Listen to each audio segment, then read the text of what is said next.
Man, this game rocks. Hey friends, I play a lot of games, and not just video games either.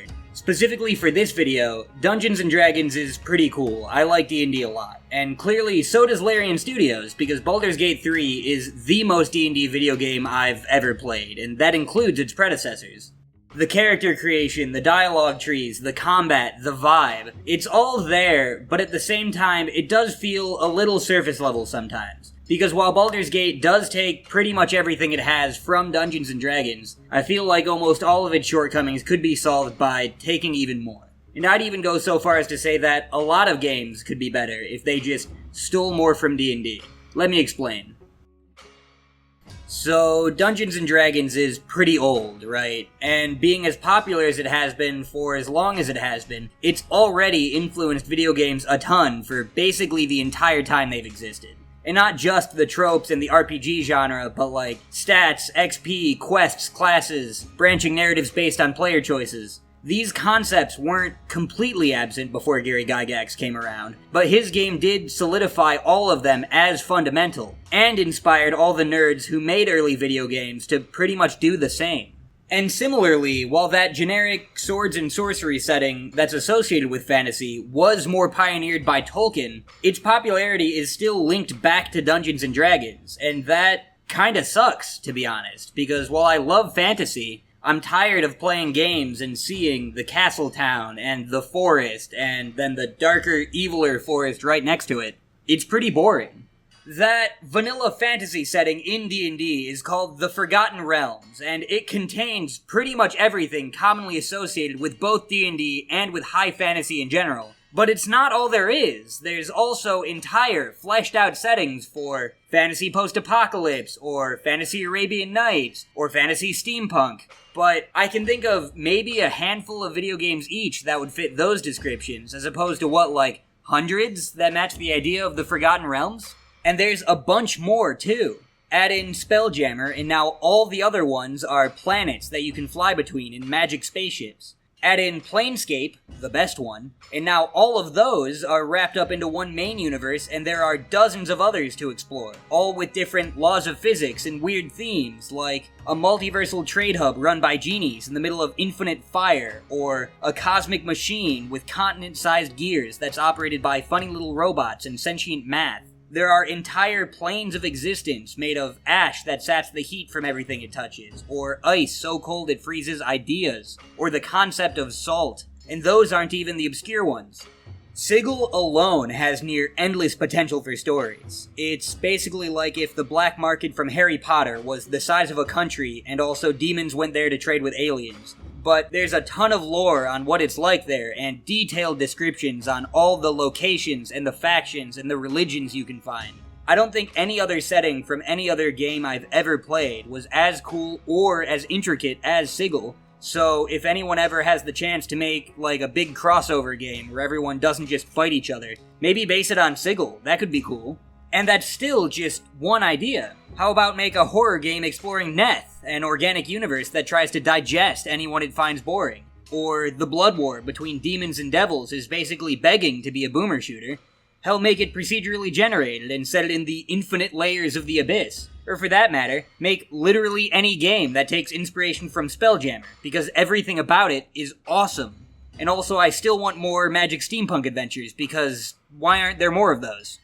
It's all obviously way too much for a single game to explore, but all of them are gold mines for inspiration. So with all that to pull from, how come so many fantasy games still just take medieval Europe, throws in some monsters, and calls it a day? Even Tolkien at least put a bit of a Celtic twist on it. Circling back to Baldur's Gate 3 though, a game about D&D pretty much has to be in the Forgotten Realms, and a game called Baldur's Gate pretty much has to include the city of Baldur's Gate. And while the primary locations are pretty tropey, it does have some very cool smaller areas to explore. I just wish there was more to the Underdark, or Avernus, or even that tiny jungle. This is the only game I can think of that lets you be a wizard in a jungle, and it lasts, 5 minutes? Maybe? That's enough about dungeons, though, so let's talk about dragons. Monsters are cool. If you need some enemies to fight, they're way more interesting than just, some guys who are mean. And like with settings, D&D has a ton of them to look at. Take the undead. classic monsters throughout history and for pretty obvious reasons. And there's so much you can do with the concept of undeath. So how come zombies, skeletons, and vampires describe almost all the undead monsters in everything from Baldur's Gate 3 to Minecraft? Why, when given something that broad, would you ever stick to monsters that are shaped like and fight like a regular guy? That's so boring. What about a giant wall of melded corpses that beg for death but are compelled to attack you anyway? Or a beholder that died in his dream and then died for real and now he looks rad? Or a flying skin monster that tries to take you over by wrapping around you? Or a guy that hyper-focused so hard he died and now he's still lost in thought and those thoughts become ghosts? One of these even created that living math from earlier. And all of these are awesome ideas that would fit right into any kind of fantasy undead horde. Quick aside since I mentioned them, why aren't there any beholders in Baldur's Gate 3? These paranoid little balls of hate are easily the second most iconic monster in Dungeons & Dragons, after, the dragons. So where are they? Everything I'm saying in this video is super nitpicky, and this isn't an exception, but I like beholders, and my opinion is more important. Speaking of, let's talk about my favorite monster in D&D, and one that you've probably never heard of. The Meme. A pretty obscure creature that also definitively holds the title of hardest thing to Google ever. But back in D&D 2nd edition, in the 1998 book, A Guide to the Ethereal Plane, is just a few paragraphs detailing a living shape. Specifically, a vaguely humanoid shape that's pattern is so strong that it warps whatever material is present in order to form itself, tearing apart everything around it because reality requires the shape to always exist, no matter what else is destroyed. Imagine walking through like a low-poly PS1 style game, and the thing that's chasing you is just the ground texture warping into a shambling figure as it moves. That sounds both terrifying and not that hard to implement. Maybe just don't call it the Meme if you're going for horror. But that's just one little guy from one little book from over 25 years ago. There's a whole lot to dig through. I don't really have a good way to transition onto this last thing, so just here goes anyway. In D&D, your character's traits, perks, and skills, well, they affect everything. You use the unique abilities that you have to solve social problems, to solve combat problems, and to solve environmental problems. That's the entire game. In Baldur's Gate 3, there are a ton of ways that your character affects dialogue, and obviously it's also the backbone of the combat. But when it comes to the environment, it does fall a little short. In terms of just pure exploration, Baldur's Gate 3 already does a fantastic job. You can find cool scenery, treasure, side quests, monster sex. Where it does struggle, though, is when it comes to solving those environmental problems. A human dungeon master playing D&D can tailor the challenges of a dungeon the party is exploring to make sure everyone's unique skills are both utilized and necessary. But in a video game that has to account for every single choice you could make, outside of some modifiers on lockpicking or perception, the best you can hope for is like a little gap that you can fit through if you're small or can cast gashes form. Or a cliff that you can get over if you can fly or use gashes form. Or maybe some bars where you can get to the other side if you can cast Misty Step. Or gashes form. But that's it for almost the whole game, and even behind those there's usually just a chest with some basic loot, or maybe a unique weapon later on. But it's still not really solving a problem in a way only you can. There is some of that, though. In an early game side quest, you follow a hag through her secret hag lair, and encounter a sentient, gnarled door. You can speak to it, and if you pass an Arcana check, you'll see that the door is just an illusion and walk right through it. If you fail, you may notice that there are some suspicious masks on a nearby table. But the room is also filled with people suffering from various horrible curses, so you might be a little weary to put the masks on. If you do anyway, you will see through the illusion, but you'll also become a puppet of the hag and start attacking your allies. Characters with high wisdom will resist the curse, hopefully long enough to lead the party through the fake door and take it off. Or, the effect of the spell Protection from Good and Evil will let anyone wear the mask without issue.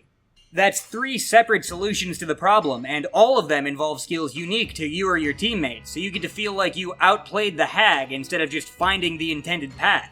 This is one of the best quest lines in the game, and that's partly because it has a bunch of small details like this. The rest of the game has some of this, but not as much as it could, and like I said, it is a lot easier to do this kind of thing in a tabletop RPG, but when a video game does manage it, it's awesome. Noida is an aggressively finished roguelike about a wizard that either blows himself up or becomes a god of death and destruction and then blows himself up. But when you aren't dying an avoidable death, one of the goals is to collect these orbs of knowledge from all around the map. One of the first challenges you see is this big lava lake that gates off 2 of the orbs, and you can get past it in a lot of different ways depending on what you have. You can fly over it, or dig under it, or cool it into rock to walk on, or transmute it into something else to just swim through.